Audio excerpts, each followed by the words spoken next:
प्रदेश कांग्रेस में बड़े बदलाव की बयार देखने को मिल रही है। पिछले दिनों पूर्व सीएम कमलनाथ के निवास पर हनुमान चालीसा का पाठ हुआ। प्रदेश भर में भी कांग्रेस नेताओं ने हनुमान जी की आराधना की। इसके बाद राम मंदिर शिलान्यास के दिन प्रदेश कार्यालय में कांग्रेस ने राम उत्सव मनाया।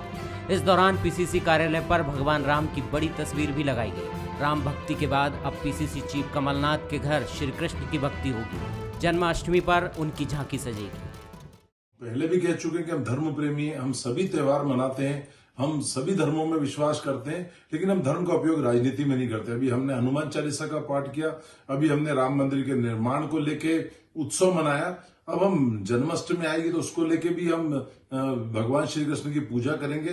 तो निश्चित तौर पर पूर्व मुख्यमंत्री कमलनाथ जी अपने निवास पर भगवान श्री कृष्ण की पूजा करेंगे, पूजन करेंगे, आरती करेंगे। तो कांग्रेस तो धर्म प्रेमी है। उपचुनाव से पहले कांग्रेस के रामधुन में लीन होने के बाद कृष्ण भक्ति करने पर बीजेपी सवाल उठा रही है। बीजेपी ने कहा, कांग्रेस का असली चेहरा जनता जानती है। ये तो राम कृष्ण नानक बुद्ध महावीर की धरती है। यहाँ बताने जताने की आपको जरूरत क्यों पड़ रही है? और अगर आपको बताने की जरूरत पड़ रही है, इसका मतलब है कि आपका अतीत काला है, आपका अतीत द्रोही है, आपका अतीत हिंदुओं से विरोध का है, आपका अतीत तुष्टीकरण की नीति का है। और जो आज आप कर रहे हैं इसमें नियत में खोट है, क्योंकि उपचुनाव सामने हैं। ये केवल और केवल कॉस्मेटिक है, आपकी असलियत नहीं है। 2018 के चुनाव में कांग्रेस ने सॉफ्ट हिंदुत्व की राह पकड़ी। उस वक्त कांग्रेस नेताओं ने मंदिर मंदिर दर्शन किए, जिसका फायदा उन्हें सत्ता में वापसी के तौर पर मिला। सरकार बनने के बाद भी गौशाला निर्माण, राम वन गमन पथ, श्रीलंका में माता सीता का मंदिर जैसी योजनाओं का ऐलान हुआ। लेकिन इस बदलाव पर पार्टी के अंदर ही सवाल भी उठे हैं। कांग्रेस को ये डर भी सता रहा है कि कहीं बहुसंख्यक को खुश करने के चक्कर में एक वर्ग उससे छिटक ना जाए। यही कांग्रेस की सबसे बड़ी चिंता है। हमारा आज का मुद्दा है भक्त कांग्रेस। कांग्रेस इन दिनों भक्ति में डूबी हुई है और पीसीसी चीफ कमलनाथ कोई ऐसा मौका नहीं छोड़ना चाहते हैं जब वो ये भी बता सकें कि वो खुद सनातन परंपरा से आने वाले एक ऐसे व्यक्ति हैं जो निजी तौर पर और सामूहिक तौर पर भी पूजा पाठ करने में भरोसा करते हैं। बल्कि अगर उसका कहीं प्रदर्शन इस रूप में हो भी जाता है तो उससे भी हिचकते नहीं हैं, भले ही ये बात जुड़े कि कांग्रेस इसके पहले इस रूप में नहीं देखी और समझी जाती थी। लेकिन कमलनाथ जी ने न सिर्फ अयोध्या में राम मंदिर निर्माण को लेकर एक बहुत मजबूत स्टैंड लिया, हालांकि ओवरऑल कांग्रेस का ही ये मानना रहा कि ये एक स्वागत योग्य कदम है। ये अलग बात है कि उन्होंने उससे जुड़ी राजीव गांधी जी की भूमिका की काफ़ी उन्होंने बात की और एक तरह से श्रेय तो मैं नहीं कहूँगा, लेकिन ये ज़रूर कहा कि ये उन्हीं के प्रयास थे जिससे कांग्रेस आगे बढ़ी। लेकिन अब जन्माष्टमी भी और इसके बाद गणेश चतुर्थी और फिर दुर्गा पूजा और फिर दीपोत्सव और तमाम ये जो सनातन परंपरा के हमारे त्यौहार हैं, कमलनाथ जी ये तय कर चुके हैं कि इनमें से किसी मसले को लेकर, किसी भी तीज और त्यौहार को लेकर कांग्रेस अब पीछे नहीं रहेगी। और इसको देखकर तो लगता है, ख़ास तौर से जब राम मंदिर 5 अगस्त की अगर हम बात करें, जब भूमि पूजन हुआ तो ऐसा लग रहा था कि बीजेपी कार्यालय में उतनी रौनक नज़र शायद नहीं आई जितना बड़ा भगवान राम का, धनुषधारी राम का एक विशाल पोस्टर और कांग्रेस में गहमा गहमी नज़र आई। तो क्या ये कांग्रेस अब भगवा कांग्रेस हो गई है? कई बड़े प्रश्न हैं, आज हम बात करेंगे। जो मेहमान हमारे साथ हैं उनसे मुलाकात कर लीजिए। भोपाल स्टूडियो में मेरे साथ हैं कांग्रेस के सीनियर लीडर और पिछड़ा वर्ग आयोग मध्य प्रदेश के अध्यक्ष जेपी धनोपिया जी। बहुत स्वागत करता हूं धनोपिया साहब आपका। हमारे साथ हैं वरिष्ठ पत्रकार और राजनीतिक विश्लेषक सुशील शर्मा जी, उनका मैं स्वागत करता हूं। और केपी त्रिपाठी जी जो बीजेपी के युवा विधायक हैं, वो भी हमारे साथ हैं। सबसे पहली प्रतिक्रिया सुशील जी, मैं आप ही से लेकर आगे बढ़ता हूँ। किस तरह आप देखते हैं भगवा कांग्रेस कहना क्या उचित होगा? कभी ये शब्द जो है कांग्रेस के लिए इस्तेमाल हो चुका है पहले, और ये कभी बीजेपी के लिए भी कहा जाता था कि वो एक तरह से कांग्रेस का कभी कभी रूप नज़र आती है। मुख्य प्रतिद्वंदी जो होते हैं वो एक दूसरे से प्रभावित तो होते हैं, लेकिन इस प्रभाव पर आप क्या कहेंगे? नहीं, मुझे लगता है कि कांग्रेस के अब आपको दो रूप देखने को मिल रहे हैं। एक रूप जो राष्ट्रीय स्तर पर है वो अलग रूप में है, लेकिन एक रूप जो मध्य प्रदेश में कांग्रेस का कमलनाथ गढ़ रहे हैं, ये प्रक्रिया उन्होंने, कमलनाथ ने, मुझे लगता है सरकार आने के बाद से लेकर लगातार वो करे जा रहे हैं। और जिस तरीके से धार्मिक, हिंदू धार्मिक के, सनातन धर्म के आयोजनों को लेकर कमलनाथ जी की जो प्रतिक्रिया रही है, वो मुझे लगता है कि लोगों के लिए भी आश्चर्यजनक है और कांग्रेस के स्वयं के नेताओं के लिए भी है कि आखिर कमलनाथ कांग्रेस को किस तरफ ले जाने की कोशिश कर रहे हैं। क्या ये जनता को जोड़ने की कोशिश की जा रही है, वैसी ही कोशिश जैसे भाजपा इन्हीं मुद्दों को लेकर जनता से जुड़ी थी, या तो ये है। दूसरी एक इसमें महत्वपूर्ण बात आप ये भी देखिए कि मुझे नहीं लगता कि मध्य प्रदेश या देश के कोई नेता जो सनातनी हैं वो अपने विधानसभा क्षेत्रों, लोकसभा क्षेत्रों में छोटे मोटे धार्मिक आयोजनों में जाते रहे हैं, लेकिन उसका प्रचार प्रसार नहीं करते थे, एक चीज। और दूसरी महत्वपूर्ण बात है कि पार्टी कभी कोई ऐसी गाइडलाइन, ऐसे निर्देश जारी नहीं करती थी जैसे कि कमलनाथ ने जारी करना शुरू किए हैं। मुझे लगता है कि मध्य प्रदेश में कांग्रेस को एक अलग चेहरे के रूप में या तो एक प्रयोग किया जा रहा है मध्य प्रदेश में नेशनल कांग्रेस की तरफ से कि इस प्रयोग का परिणाम क्या आता है, क्योंकि जो वोटों का गणित पे है उस वोटों के गणित से के हिसाब से भी मध्य प्रदेश में ये राजनीति कांग्रेस के लिए थोड़ा सरल, थोड़ा आसान और सत्ता के करीब ले जाने का माध्यम बन सकता है। बिल्कुल, लेकिन इस पर बीजेपी अपनी एक अलग राय के साथ भी सामने आती है। बीजेपी की तरफ से ये भी पूछा गया है कमलनाथ जी से कि आखिर ये आप कर रहे हैं तो रोज़ा इफ्तारी क्यों नहीं दिखी आपके यहाँ, और ईद वगैरह मनाने की भी उस तरह से, तो फिर ईद ही क्यों, फिर क्रिसमस भी होना चाहिए पीसीसी में, और गुरु ग्रंथ साहब का पाठ भी होना चाहिए। धनोपिया साहब क्या सोचते हैं इस पर? क्या कांग्रेस अब एक उसके धार्मिक क्रियाकलाप बहुत बढ़ जाएंगे? और जो सवाल बीजेपी उठा रही है कि आप ईद मनाने से क्यों हिचकते हैं फिर, और ख़ासतौर पर जब रमज़ान का मौका होता है तो फिर रोज़ा इफ्तारी भी होनी चाहिए। सर जी, भारतीय जनता पार्टी ईद क्यों नहीं मनाई, इस पर प्रश्न ही उठा रही है। वो इस बात से परेशान है कि लगातार धार्मिक कार्यक्रमों का आयोजन आदरणीय कमलनाथ जी के नेतृत्व में हो रहे हैं और इनका एक अच्छा मैसेज जा रहा है, राम जनता इस बात को महसूस कर रही है। मैं आदरणीय भाजपा के मित्रों को बताना चाहता हूं कि हर व्यक्ति जो निजी जिंदगी में ऐसा होता है, अगर वो सार्वजनिक रूप से वैसा ही प्रदर्शन करता है तो निश्चित उसकी एक छवि इस पर सामने आती है। कमलनाथ जी के बारे में किसी को प्रमाण पत्र की आवश्यकता नहीं है उन्हें। वो अपने आप में एक हिंदू संस्कृति को, धार्मिक प्रवृत्ति को मानने वाले व्यक्ति आज से नहीं है, पहले से हैं। आपको भी मालूम है छिंदवाड़ा में कितना बड़ा उन्होंने मंदिर बनवाया हुआ है, हनुमान जी का कार्य कर रहे हैं। और यहाँ तक अभी आज जन्माष्टमी है, मैं बताना चाहता हूँ पिछले 3 साल से 2018 में उन्होंने भोपाल में आकर प्रदेश कांग्रेस अध्यक्ष का चार्ज लिया, उस साल भी जन्माष्टमी उन्होंने मनाई, बहुत जोम से मनाई। पिछले साल 2019 में मुख्यमंत्री निवास में बहुत अच्छे ढंग से कार्यक्रम किया, भगवान कृष्ण की वहाँ पर झांकी बनी, पूजा हुआ। इस बार भी आदरणीय कमलनाथ जी के निवास पर कार्यक्रम आयोजित होगा। उनका अपना निजी कार्यक्रम होता है, ये वो राजनीतिक तौर पर करने की बात नहीं करते हैं। ये तो हम और आप राजनीतिक तौर पर उसको आगे बढ़ा देते हैं और राजनीतिक गतिविधि हो जाते हैं, वो निजी तौर पर होता है। आज एक बात बड़ी साफ तौर पर मैं कहना चाहता हूँ कि कोरोना की स्थिति के कारण जो हालात, ईद नहीं मनी, रोजा इफ्तारी नहीं हुई, हम तो सारे कार्यक्रम करते हैं, ईद भी करते हैं, रोजा इफ्तारी भी करते हैं, दुर्गा जी बिठाते हैं, कृष्ण जी को बिठाते हैं, झांकी भी लगाते हैं, सारे कार्यक्रम करते हैं, गणेश जी बिठाते हैं। और हम तो इन सब बातों को इसलिए बात करना चाहते हैं कि भारतीय जनता पार्टी के मित्रों, अगर आपको कहीं ये लगता है कि हम क्यों कर रहे हैं, तो आपको तो अगर आपके परिवार की वृद्धि हो रही है तो आपको तो खुश होना चाहिए, बजाय उसकी आलोचना करके वो करने की, क्योंकि आपके मन में राजनीतिक खोट है। आपको कहीं ना कहीं ये लगता है कि यार ये हमारी जो दुकानें हैं, जो हमारे काम है, अगर ये लोग ले जाएंगे, हम जनता के पास जाके क्या बोलेंगे, इनकी आलोचना कैसे करेंगे, उस बात की पीड़ा इनको है। धर्म को मनाने की, धार्मिक कार्यक्रम आयोजन करने की पीड़ा इनको नहीं है। पीड़ा इस बात की है कि हमारा जो काम है वो इनके पास जा रहा है, हम क्या जाएं लेके। और प्रतिक्रिया ले लेते हैं केपी त्रिपाठी साहब, जो युवा विधायक हैं भारतीय जनता पार्टी के। त्रिपाठी साहब, सुना आपने सीनियर लीडर कांग्रेस के धनोपिया साहब ने क्या कहा, बीजेपी को क्या समस्या होती है इसकी तरफ भी वो इशारा कर रहे हैं, क्या कहेंगे आप? जी त्रिपाठी साहब। जी जी बिल्कुल, बीजेपी को कोई समस्या नहीं है। जो ये काम कर रहे हैं भारतीय जनता पार्टी के, वो चीज़ें रग रग में हैं, भारतीय जनता पार्टी के कार्यकर्ता के हर व्यक्ति के दिमाग में है, और वो भारतीय जनता पार्टी की विचारधारा का एक हिस्सा रहा है, और भारतीय जनता पार्टी उसको आत्मसात करती है, और आत्मसात जो चीज़ें होती है वो परिलक्षित होती है। लेकिन जैसा कि सुशील शर्मा जी कह रहे थे कि लगता है कांग्रेस पार्टी मध्य प्रदेश के अंदर एक प्रयोग कर रही है, यदि कांग्रेस पार्टी प्रयोग कर रही है तो अपने आप में आप सोचिए कि ये भगवान के नाम पर, धर्म के नाम पर प्रयोग होना क्या उचित है। मैं ये पूछना चाहता हूँ आपके माध्यम से कांग्रेस पार्टी के नेताओं से, कांग्रेस पार्टी से।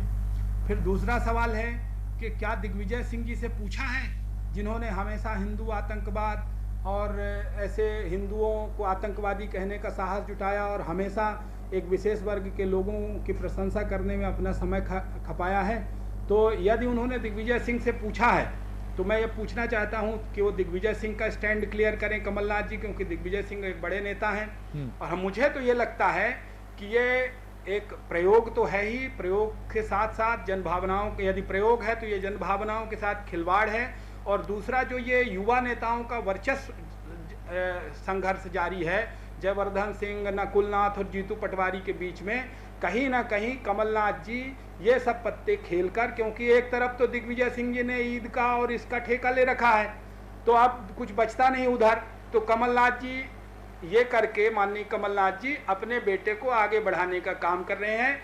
ये कुछ नहीं है, सिर्फ और सिर्फ ये पुत्र मोह, धृतराष्ट्र बनकर हर ये सारे मध्य प्रदेश के नेता अपने अरे सर, आप बच्चों को कहाँ आगे इसको इस बढ़ाने तरफ की ले कवायद गए? कर हम रहे बात कर रहे हैं कि धार्मिक युवा है, आपका कुछ हो रहा है कि नहीं हो रहा भाजपा में? धनुपिया जी कुछ पूछ रहे हैं आपसे, त्रिपाठी साहब। त्रिपाठी जी, आप युवा विधायक हैं, भाजपा में कार्यकर्ता के रूप में हैं, आपको कोई नेतृत्व वगैरह दे रहा है? कोई ढंग का कोई नहीं दे रहे?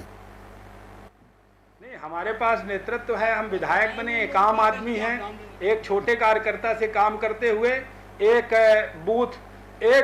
बूथ क्रमांक से काम करते हुए उसके अध्यक्ष के रूप में काम से चालू करके आज मैं विधायक बना हूं। भारतीय जनता पार्टी ने हमें ये दिया है और मैं कहना चाहता हूं, जो भरा नहीं है भावों में, भावों से जिसमें बहती रसधार नहीं, वो हृदय नहीं है, पत्थर है जिसमें स्वदेश का प्यार नहीं।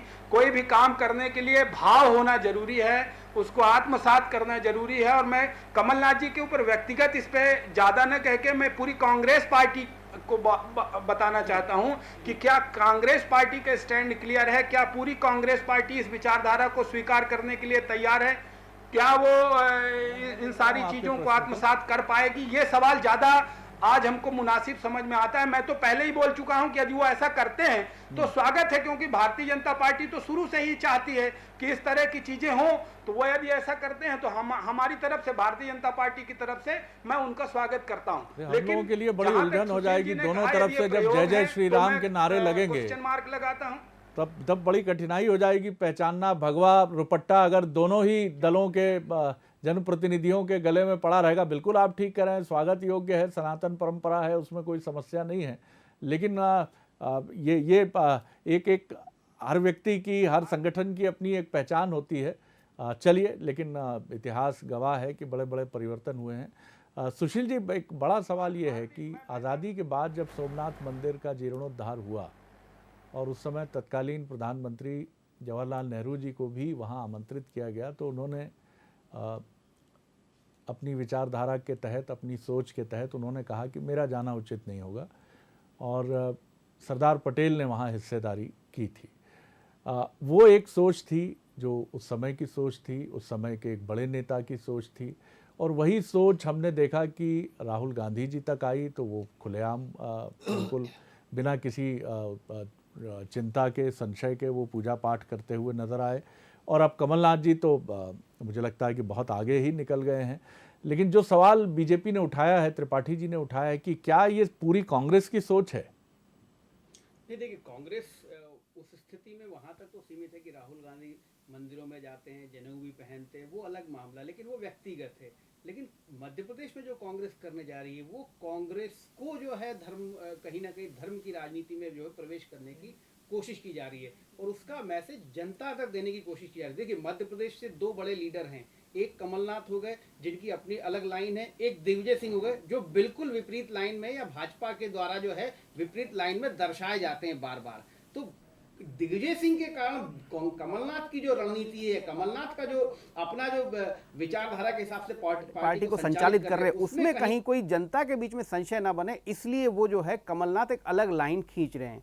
और इस लाइन पर यदि दिल्ली हाईकमान कुछ नहीं कह रहा है तो फिर आपको ये मानना पड़ेगा कि दिल्ली हाईकमान की मूक सहमति है कि आप ये करके देखिए। परिणाम बाद में आएगा, जब 27 उपचुनाव होंगे उसके बाद न तय होगा। क्योंकि एक छोटा सा जो है इसका, आप देखिए, ये अरुण यादव जी के समय से जो है गणेश उत्सव और ये सब मनाने की जो है पार्टी कार्यालय में परंपरा शुरू हुई थी, और इसके बारे में एंटोनी कमेटी का कुछ कहना भी था कि तुष्टीकरण के कारण जो है हारे राहुल गांधी, हार की वजह नहीं है, जो रिपोर्ट बाद में आई थी 2014 के इलेक्शन के बाद। तो उसके बाद ये अरुण यादव ने जो काम शुरू किया था, वो हो सकता है ये माना जा रहा हो कांग्रेस में, रणनीतिकारों में, उनके थिंक टैंक ये मान के चल रहे हों कि हमने ऐसा किया तो उसके कारण सत्ता परिवर्तन में भी मदद मिली। उसी लाइन को मुझे लगता है कमलनाथ अब और बड़े स्तर पर ले जाकर वही काम कर रहे हैं, और उसके परिणाम देखने को मिलेंगे। फिर उसके बाद हो सकता है कि जो 3 लाइनें, सर्वधर्म समभाव, बहुसंख्यकवाद और अल्पसंख्यकवाद, इनमें से अब ये कांग्रेस किस तरफ जाती है ये उसके बाद भी तय होगा।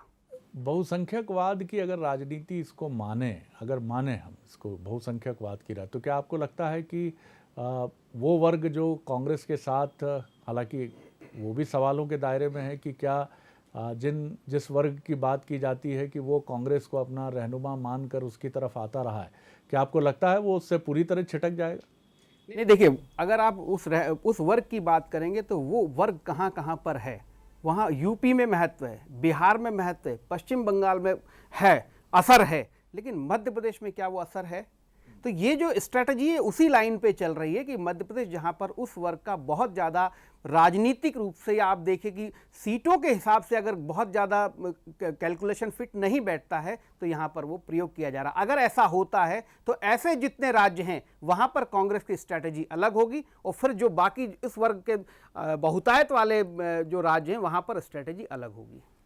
ये आपकी बात बिल्कुल ठीक है, और यही वजह है कि लंबे समय से मध्य प्रदेश में इकलौते उस वर्ग के नुमाइंदे के तौर पर एक ही व्यक्ति प्रतिनिधित्व करते चले आ रहे हैं, और ये निरंतर देखा जा रहा है।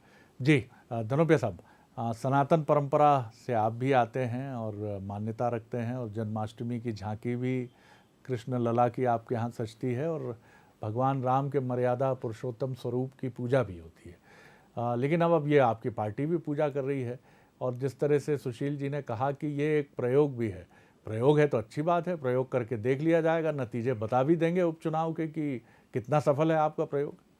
देखिए शरद जी, बहुत 2-3 बातें महत्वपूर्ण हो गई हैं यहाँ चर्चा करने के लिए। सबसे पहले जो आपने पंडित जवाहरलाल नेहरू जी के टाइम पर की बात की कि उन्होंने कहा, तो आप भी जानते हैं कि संविधान में धर्म को अलग से रेखांकित नहीं किया गया है। संवैधानिक पद पर बैठे हुए व्यक्तियों के लिए किसी धर्म विशेष के प्रति आकर्षित होने के लिए कहीं पर भी कोई छूट नहीं दी गई है। सामने स्थिति है, उस समय के सिद्धांत अलग थे, आज हालात अलग है।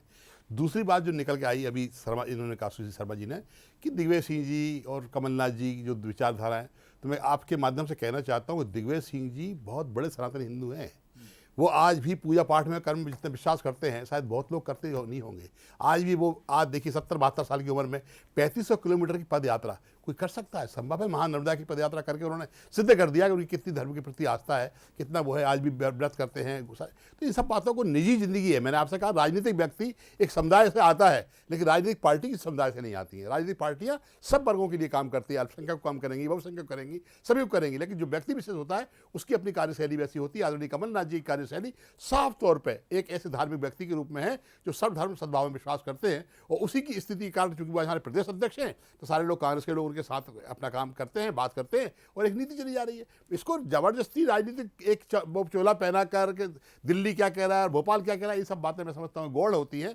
आदरणीय कमलनाथ जी की जो नीतियां हैं वो व्यक्तिगत तौर पर सबके साथ में, और कांग्रेस पार्टी के अध्यक्ष होने के नाते हम सब लोग उनके साथ में।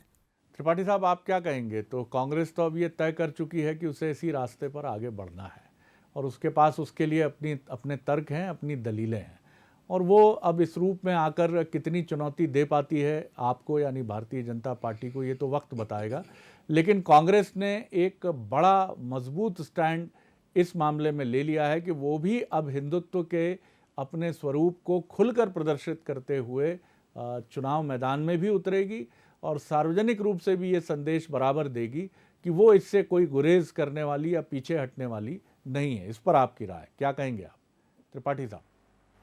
जहाँ तक आपने ही कहा कि जवाहरलाल नेहरू जी, माननीय हमारे प्रथम प्रधानमंत्री जवाहरलाल नेहरू जी के समय भारतीय अपने कांग्रेस का स्टैंड क्या था कि वो एक जाने से इनकार कर देते हैं, फिर उसमें आगे कालांतर में आप देखिए ये भी एक आपने खुद प्रधानमंत्री स्वीकार के रूप में किया है जाने कि से मना किया था कांग्रेस की उन्होंने। तुष्टीकरण की नीति का स्टैंड था। इसी तरह हाँ, तो वही मैं आगे पूरी कर लेने के बाद फिर आगे चल के राजीव गांधी जी का जहाँ प्रश्न आता है, जब साहबानो प्रकरण में उन्होंने फिर तुष्टीकरण की नीति अपनाई, उसके प्रतिसाद के रूप में जो देश में एक माहौल बना, नकारात्मक माहौल, तब उन्होंने बाबरी मस्जिद में एक राम मंदिर का वो करके वहाँ भी एक मुस्लिम हिंदू वोटों को तुष्टीकरण के तहत इस्तेमाल करने की एक मतलब वोट बैंक की तरह इस्तेमाल सोचने की कोशिश करी है। तो मेरा मानना यही है कि यदि ये फिर से वोट बैंक मान के और विचारधारा और ये सारी चीज़ों का प्रदर्शन कर रहे हैं, मैं ये मानता हूं कि व्यक्तिगत रूप से कांग्रेस में काम करने वाले जो लोग हैं, सनातन धर्मी हैं, वो निश्चित रूप से व्यक्तिगत रूप से सनातन धर्म को स्वीकार करते होंगे, लेकिन सार्वजनिक रूप से उसको स्वीकार करने की हिम्मत वो नहीं दिखा पाते थे। लेकिन यदि ये प्रयोगशाला वोटों के लिए मध्य प्रदेश को बनाई जा रही है, तो मैं ये इस बात को फिर से प्रश्न उठाना चाहता हूं कि ये उचित नहीं होगा।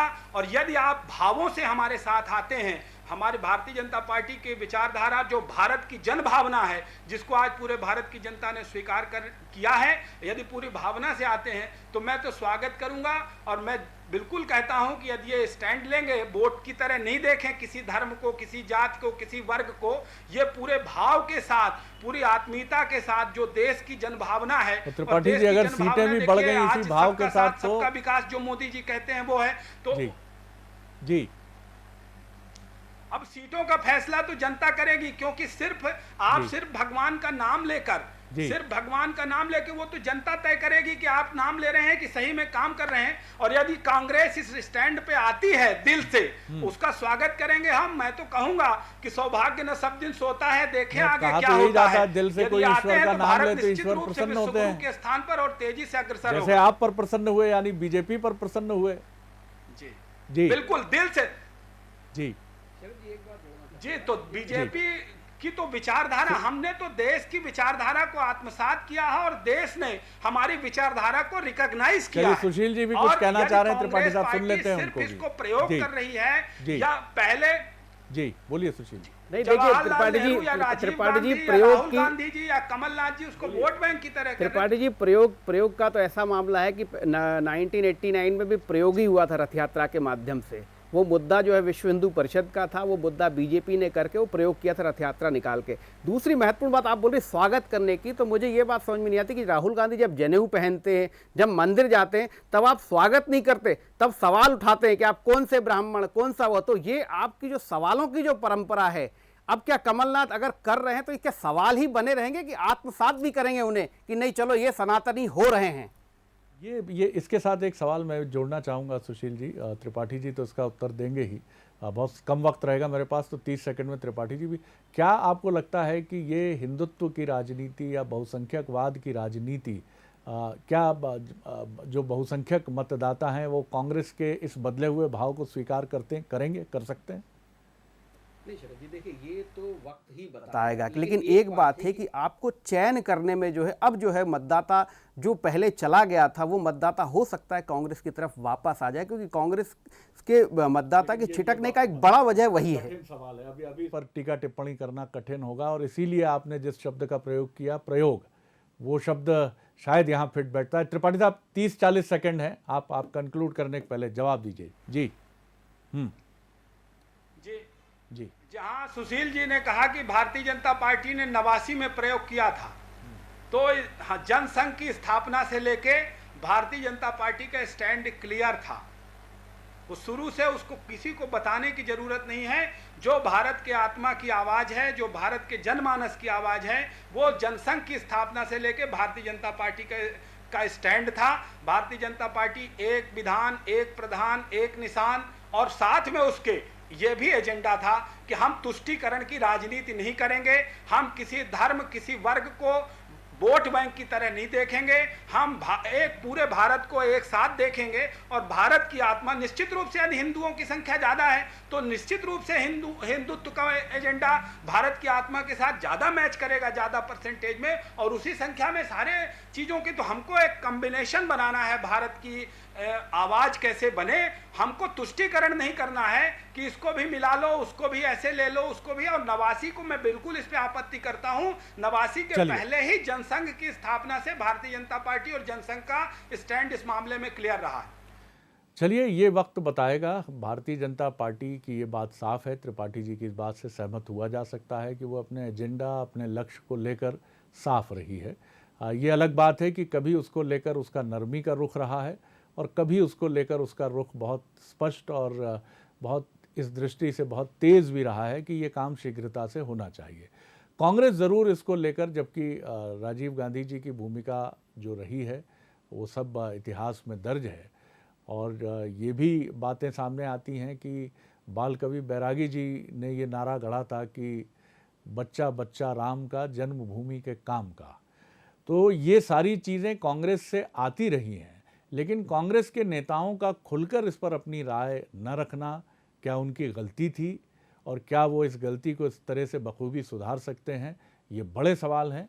और इनके जवाब निश्चित तौर पर भविष्य के गर्भ में छिपे हैं कि ये राजनीति उस जनता को जिसको अपनी तरफ कांग्रेस लाना चाहती है कितना असर डालती है। आप तीनों पैनलिस्ट का बहुत बहुत धन्यवाद। नमस्कार।